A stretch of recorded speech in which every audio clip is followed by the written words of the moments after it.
I took a trip back home to the Jersey Shore and I was able to hit up a few local comic shops while I was there. Today, I'll show you what I got at the first shop I visited. Check it out. Hey everyone, and welcome to today's video. I am at the Jersey Shore on a little family vacation back where I grew up and visiting family, and I was able to carve out a few hours for myself to get out and do some comic book hunting. One of my stops is right behind me here. It's called Conquest Comics in Bayville, New Jersey, and I'm here to check out their dollar bins. So let's see what they got. These are all the dollar boxes that he had. Had to be like 3 dozen, and I spent over 2 hours going through them. To say that I had a fun time digging through the dollar boxes at Conquest Comics would be an absolute understatement. I had so much fun, and you saw how many boxes they had. At one point, I asked the manager or the owner, Chris, I said, please tell me that this is all the dollar boxes you have. Mostly because I knew I had limited time and I wouldn't be able to go through many more boxes than what was right there in front of me. As it was, I spent more than 2 hours digging through those short boxes, and they had a deal that if you buy 12, it only costs $10. So every dozen you get is only $10. So that's really nice too. So everything that you're gonna see today was actually less than $1. And I will put links to Conquest Comics and their online presence down below in the description of this video. If you're in the area, definitely check them out. So let's go ahead and dive into these amazingly fun books that I picked up at the store. The first book here is a complete nostalgia buy. I bought every issue of this short run of Visionaries back in the, I guess that was the late 80s when these came out. It only ran for 6 issues. I enjoyed the cartoon, I enjoyed the comic. I never got any of the toys, surprisingly, probably because all my money was going to Transformers toys at the time, but I have a hard time resisting these issues when I see them, especially when they're in nice shape. It's one of those covers for me, this issue at least, number 2, is one of those covers that every time I see it, I'm instantly flashed back to that time in life when I was buying these issues new. And I'm sure you have covers like that as well that are complete nostalgia triggers for you. But love picking up these Visionary issues. This one was a little extra bonus for me because it's a newsstand, and my original copy that I have of number 2 is a direct edition. So bonus there as well. I am working on this Original Sin event series a second time through, really. The first time through, I got all the standard covers and I read the series, but I learned from someone else online a while back that Art Adams actually did a series of connecting covers for this full event. I think it went for 8 issues, and at this point I need, after finding this variant of number 2, I only need 2 more issues to complete the Arthur Adams variant run. And if I ever do that, don't worry, I'll show you, and I'll show the full connecting image end to end. But really happy when I can start to get closer on some of those runs that are harder to put together. So 1 issue down, 2 more to go. Here was another just single issue from a volume that I was very excited to find. I had originally found 20 of the 24 issues in this series, surprisingly at a half-price books here in my area, some years ago, and they were in the clearance bin. So I got 20 issues of this run for just 25 cents a piece. And not surprisingly, issue number 1 was not in there in the clearance bins, and neither was this issue number 23, plus 2 others. But I will forever keep my eyes peeled for these remaining holes to fill them in when I can. So very happy that one of the 4 issues I need to complete this Thundercats volume from Marvel was in the dollar bins that day. So really happy to found that. And another franchise or property where I loved the cartoon, and now happy to get those comics. I am reading the current volume of Thundercats that's being put out by Dynamite, and then I've got some of the other things that were done when it was under DC some years ago. But always fun to pick up Thundercats comics. I found 1 issue from John Carter, Warlord of Mars. This is number 6, And it's an example of the kinds of books that were filling out these dollar boxes at the store. I talked to the owner, and he had said, you know, you came at a really good time because I'm going through all of my regular priced back issues and pulling out lots of the duplicates and things like that and putting them into the dollar bins, because there's only so many copies you're going to move, and you don't want 10 copies of a particular comic sitting there all priced at regular market price. So he takes most of those, sticks them in the dollar bins, and then has, you know, a couple maybe that are in their regularly priced back issues. So the thing to remember is, if you've got the time, it always is worth it to look through those dollar boxes, because you never know what you're going to find.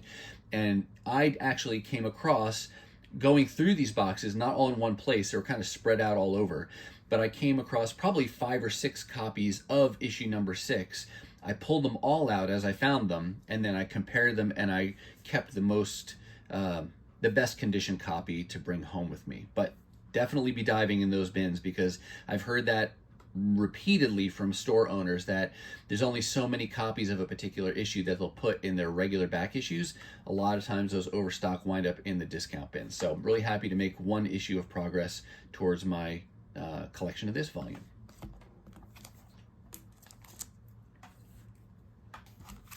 Another Bronze Age run I'm working on is ROM, and similar story here. They just had the one issue that I needed, but I found multiple copies, and this was the best condition copy, so I went ahead and grabbed that one. This is a one-shot that I'd never heard of, never seen before, but as a big X-Men fan, I will likely pick up anything and everything related to the X-Men in comic book form when I come across it in the dollar bins. And so this one was there, says one shot right on the cover, makes it nice and easy to know I won't have to hunt for more issues. So I grabbed that one. And the other thing I'll tell you about kind of how I've organized this haul, the first portion of this is a lot of individual issues that I picked up. As we go through, we'll get more into larger portions of runs that I was able to collect, because I got a mixture of individual issues and then some really nice progress on runs that I made. And if you're a Thor fan, I will give you a teaser now. You will definitely want to stick around to the end, because I found some really amazing Thor issues that you are not going to want to miss. Continuing on with single issue pickups though, here is Scarlet #1. This icon, I read online, I think this was originally part of Marvel, like an imprint, and I honestly got it because it was a cover buy and a creator buy. So I saw Bendis and I saw Malieve. I've been enjoying their run on Daredevil that was like in the 2005 kind of time frame. This was 2010, and it definitely gives you Black Widow / Scarlett Johansson vibes, partly because the name, the redhead, and then the guns and things, of course, gives you Black Widow kind of vibes, but has nothing to do with that character at all. This is a creator-owned property. This only ran for 10 issues, and I think this is a woman from the Pacific Northwest, and she's like a revolutionary or something. I didn't read too terribly much about it, other than to find out kind of, is this a connection to Black Widow or not? It is not, but it's a really cool cover, cool creative team, so I just grabbed this issue #1. This is another cover buy. I just really like this cover of Wolverine. This is part of the Ultimate Universe the first time around. Ultimate Origins, issue 1 of 5, and written by Brian Michael Bendis, Butch Geist doing the pencils, and Justin Pons are on there. Don't know anything about the contents or even whose origins get told. Is it, you know, just Wolverine across 5 issues, or is it a different character in each issue? Just saw that cover and grabbed it when it was less than $1. I think it was in my last video, I showed you several of these Wizard half issues that I found at a different local shop. And so I was really happy to find yet another one that I didn't have. This is Ultimate X-Men, the half issue done between Wizard and Marvel. And like all those others, it does have the certificate of authenticity in the back. That's really fun to find them completely intact like that with the COA. And that's Joe Quesada's signature there, editor-in-chief. But yeah, these are fun. I'll continue to hunt for those as I can find them. Dazzler is an X-Men related Bronze Age title I'm working on. Her first solo series ran for 42 issues, and I've just been piecing this together over time as I find the issues inexpensive and in good condition. This is one of the very few holes I have left. It's issue number 34. It's not in the best condition here. There's some like tanning here, maybe a little bit down here in the barcode area, but it was in decent enough shape. So I went ahead and picked that up. Let's actually lay these down. This was a, how do I describe this find? I had seen something online, not so much about Deathblow, but about the character that's in the back of this book. And I'm going to take it out so I can show you. So there's actually multiple fun reasons to have picked up this book. First of all, Deathblow itself, it's kind of hard to see, but maybe the light picks it up a little bit. It's like a black on black cover by Jim Lee. He is he both the writer and artist? He co-created it with Brandon Choi, and they both do the story. But this is Jim Lee art, and of course I like Jim Lee art, but I think it was Big Elbow who had talked to me about the fact that in this comic, it's an example of Jim Lee inking his own work, which gives it a different vibe and a different style than some of his other more traditional superhero stuff. And that came up because of a Batman image I had seen that Jim Lee had done and probably inked himself. And so for that reason, it was something I was interested in. And I'll say again, I would love to see a Batman series done by Jim Lee where he's inking it as well as doing the pencil work, because it just gives it a different feel. I think that works really well for Batman. But probably even bigger reason I picked up this issue, and I've seen this tons of times in the dollar bins, but never grabbed it. But in the back here, there is this first issue of this character called the Cybernary, and created by Nick Manadoc. Here, I'll flip it over because on the back there's a flip cover. Nick Manabat, Cybernary. And I've just been hearing good things about this person's art style. Sadly, I believe Nick has passed away, or had passed away some years ago, but some really nice art style in here. And I think that there's like a backup Cybernary story in like the first 4 issues of Deathblow. And so this was the first issue that they had there. I grabbed that, and I'll keep my eyes peeled and get at least 2, 3, and 4 as well, just to have both the Jim Lee, but then primarily for that Cybernary story.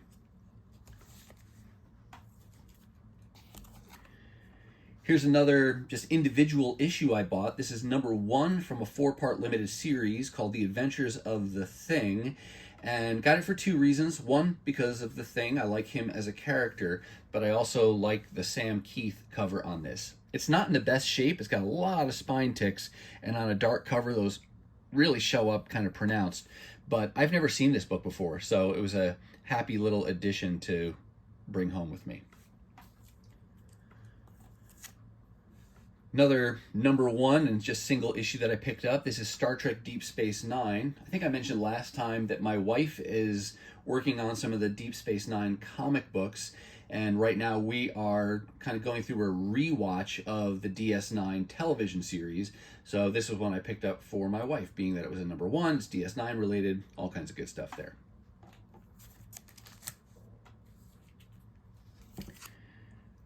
I have this one, for whatever reason, separated from the other Thors that I'm going to show you later, but this is issue 366. This is actually a duplicate of an issue I already had, this comic. I already had a copy of this, but I love the cover so much. This is Thor as a frog. This is not Throg, the character that, what is the frog's name that appears in an earlier issue of this run? Is like Puddle Puddlegup or something like that. And then his human counterpart name is Simon Walterson. And yes, that is a play on Walter Simonson's name.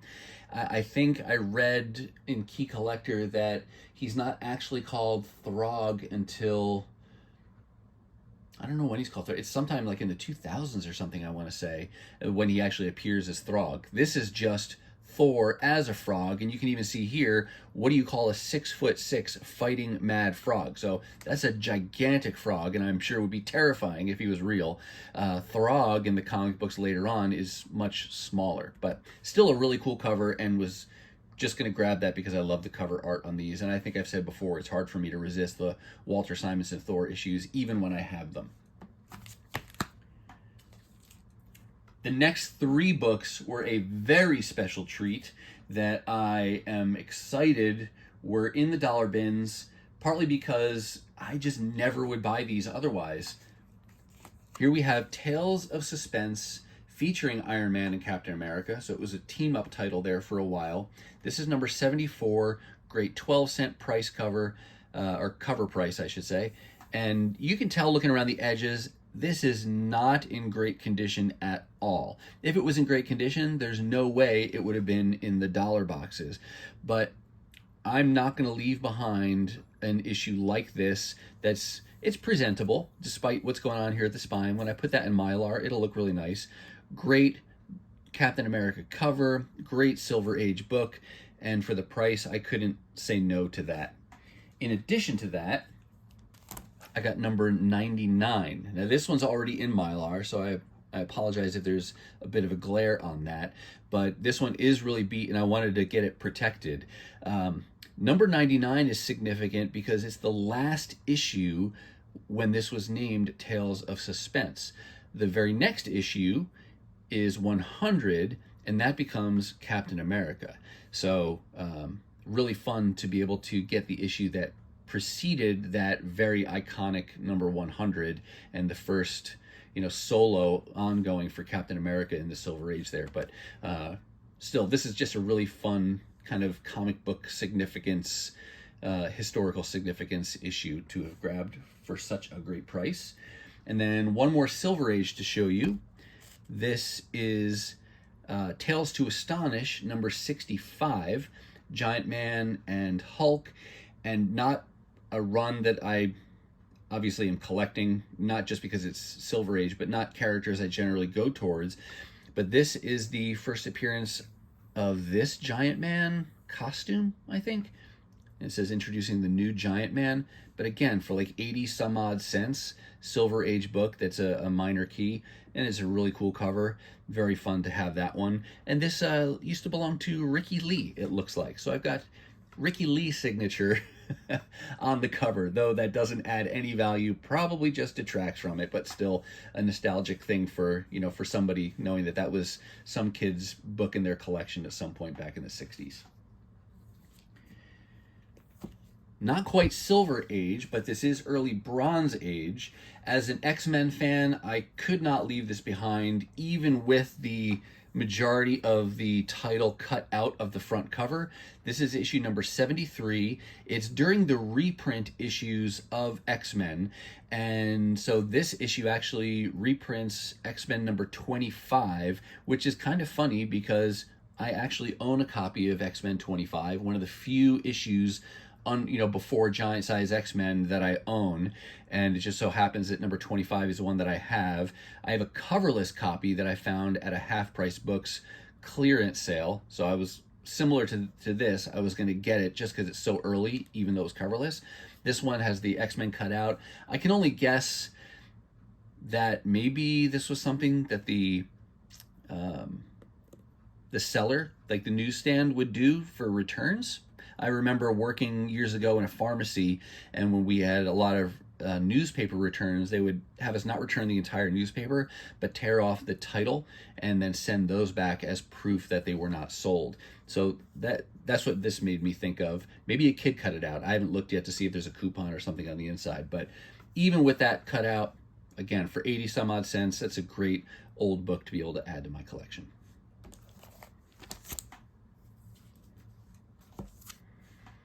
Big fan of Thor, and big fan of Jane Foster Thor. This is a variant cover to her first run, issue number 8. It might be the last issue in her first volume as Thor, but I just thought this was a cool homage to The Amazing Spider-Man number 300. This is issue number 8, not 800, so you gotta look at the number carefully there. And it's a Todd Nauck cover. It's not even my favorite cover, but I just love the homage of that, and I like this character, so that was a fun pickup as well.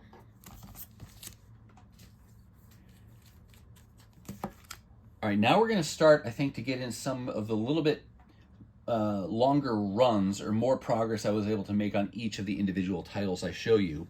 Thor the Mighty Avenger was a limited series that ran for, I think it was 8 issues. I haven't read it yet. I do own a copy of the standard cover of number 1, and I've heard really good things about the story, and it's got Chris Samnee art, which is also really nice. And so I've been kind of on the fence about whether or not I'd actually collect it. And at the store at Conquest, they had a few of the issues, so I figured, oh, what the heck, I'm going to go ahead and get them. The first one was this variant to number 1. And then here's issue number 2. Issue number 5. And issue number 6. So in one swoop, I get half the series, so I figure that's enough for me to jumpstart this, and now I'll look for the remaining 4 issues. And like I said, I've only heard good things about this story, not only as a jumping on point, but as it is an isolated story, so maybe I shouldn't call it a jumping on point, but it's a good self-contained Thor story, and I believe it's an all ages title. So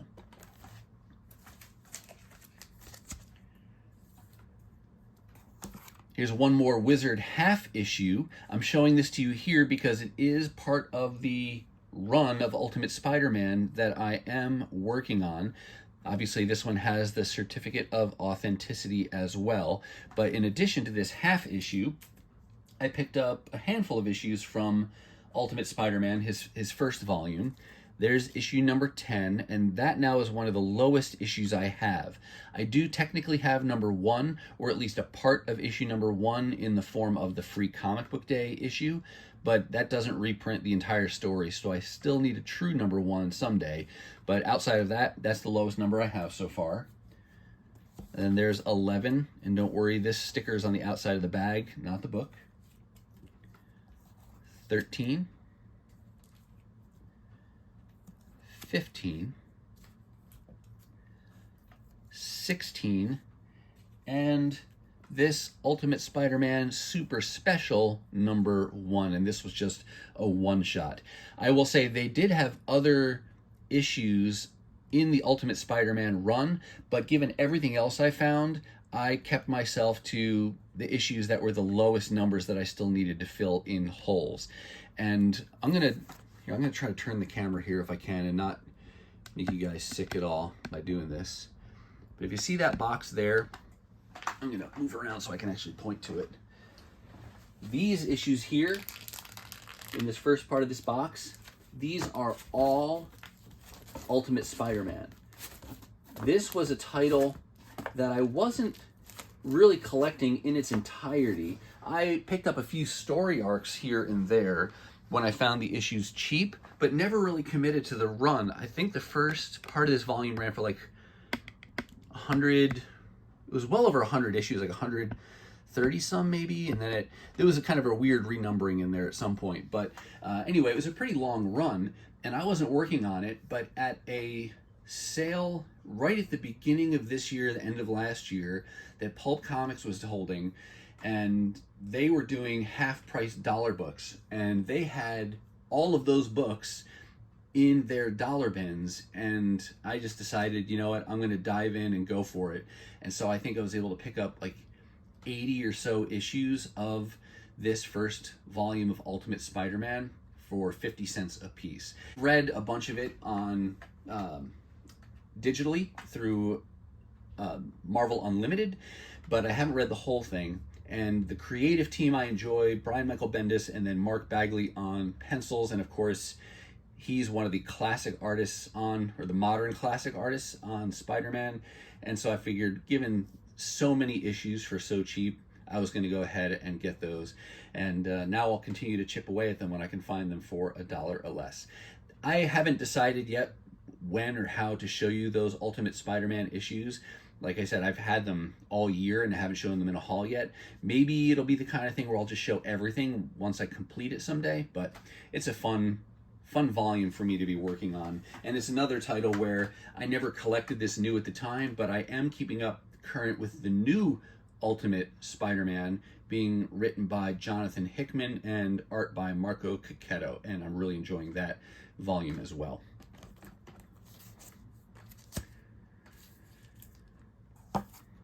Here's a volume that I'm always happy when I can find issues to build it out, because I don't see these very often. I'm a big fan of Carol Danvers in her Captain Marvel persona, and have, gotten to know her in that form. Never really tracked with her much as Ms. Marvel, but this was her first volume in the modern era, and it went 50 or some odd issues, and so I'm just working on picking these up when I can find them. And they had several at Conquest. Here's issue number 3. That's the lowest number I needed. 15, 20,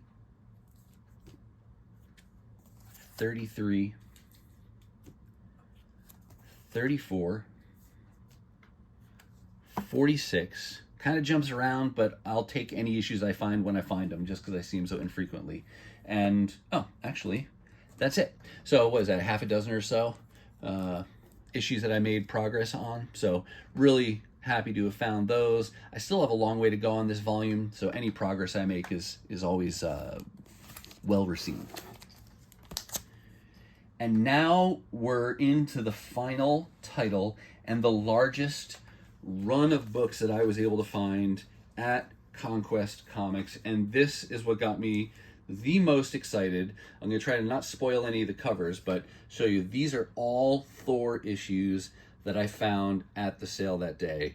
And I told you before that the owner was working through his priced back issues and putting overflow and things like that in the dollar bins. And I don't know if I said this before, but he told me I had really good timing coming in when I did, because he had just replenished a bunch of books, and so they hadn't been picked through yet. And boy, you saw some of the Silver Age books before, but it just continues here. And we'll start right out of the gate with this lowest number Thor that I've ever seen in a dollar bin. This is Thor number 131.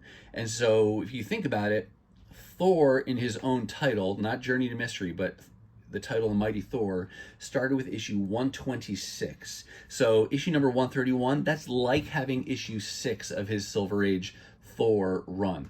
12-cent cover price. Again, it is obviously to be expected, not in the best condition. The cover's beat up, lots of chips out of it here, and it's kind of darker. But again, less than $1, Silver Age Thor for a character that I love and a price that can't be beat. I'm going to bring that home all day long. So now we'll just kind of continue, and I won't point out everything about every issue, somewhat because I don't know everything about every issue, but love finding these older Thor issues for so cheap. There's 147, again, beat up, and somebody scratched this out here, but 182. This issue was a fun find because this is the one I showed you last time that I found at a different sale, also for like $1. Both of them are in rough shape. This one's in a little bit better shape in the sense that the cover's more complete. The last one I showed you had some chunks out of the cover here near the spine. This one's a little bit darker, but overall, I think this one's in a little bit better shape. So really happy to have that, and this will be the copy I think I keep for that. But it's amazing sometimes when you find a book once and then you find it again shortly after, and both times were a surprise. But really happy to have found now 2 copies of this 186. Now we jump into the 200s. There's 207, 208, 214, And if I don't mention a significance about an issue and you have a highlight you want to point out, and go ahead and throw that down in the comments so we can all benefit from your knowledge. 232, 233, 234. Nice to get some in order there. Let's move these out of the way. 240. So many issues, right? From the Silver and then Bronze Age. 248. I never would have gotten these otherwise, because they'd normally be, you know, several dollars each. 271. This, I forget where Walter Simonson's first run on Thor ran. It may have been, did it end just before this? Or did it start at like 270? It was like in the 260s or 270s. I want to say that Walter Simonson had his first run on Thor. Oh, it's still going here. Walt Simonson and Tony DeZuniga, illustrators, storytellers, and Len Wein doing the writing and editing. But there's 271, and that was a run specifically I was trying to complete. 272, 286. And then we're going to jump into the 300s. I'm going to clear these out because it stays just as exciting, and in some ways even gets a little bit more exciting. I've told you before that I'm working on the Walter Simonson run of Thor. His, not just that older one I mentioned before, but his primary run that he's most known for, that went from like 337 up to like 370 something or 380 something, somewhere in there. But I'm down now to the point where there's just a few key books left for me to complete that run.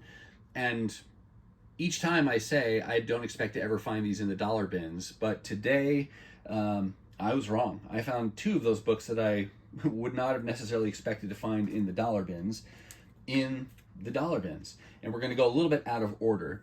Here's 344. This is the first appearance of Malekith. And it's typically, well, maybe not a ton of money, but it's more than $1. So to find that in a dollar bin was very, very exciting, and happy to have added that one. But if that were not exciting enough, I also found issue 338. I can't believe that I found this book in a dollar bin.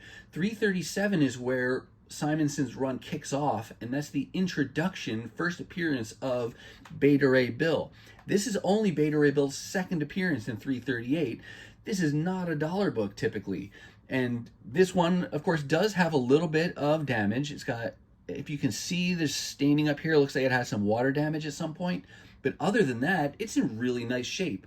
And for 80-some cents, absolutely good enough for my tastes, and you know, enough for me to bring that home. So I can't believe that I found that in a dollar box. And with those two pickups, I only need issue 337, which is going to be the hardest one to ever find. And I want to say 364. Is that the first one where Thor gets turned into a frog? Those are going to be probably the two most expensive books, and I really, really don't expect to find those in a dollar bin at any point. But like I pointed out last time, I do have the omnibus edition of the Simonson runs, so it doesn't slow me down. I can still read the whole thing. But those were two really exciting pickups. And then the last book to show you is not the most exciting, but it's still a minor key, and it's still Thor. This is issue number 440. I think it's a cool cover, but it is a minor key in that it's the first appearance of the Thor core. And of course, it's one more issue towards helping me build out my Thor collection. So what a great time to find Thor books, as well as all of these other books that were in the dollar bins, and got them for even less than $1 a piece. I do want to say a special thank you to Chris and the fine folks at Conquest Comics for having such amazing books, for providing such an exciting and fun experience of hours digging through the dollar bins. If you are in the area, please do check them out. They are now going to be a staple for me every time I go back home to visit folks and family at the Jersey Shore. All right, that's going to do it for me, and that's going to wrap up this amazing haul from Conquest Comics. Again, I'll put links to their online presence down below in the description. I do hope you saw something that you liked, and if you did, take a second and hit that thumbs up. And if you want to see more content like this, dollar hauls, 50-cent hauls, really anytime I find good comics at great prices, then take just a second and hit that subscribe and ring the bell for notifications so you'll know the next time I upload a video. Now, if you're not quite ready for the YouTube fun to stop, I have hand-selected a couple videos here for you to check out. As always, thank you so much for watching, and I'll see you next time.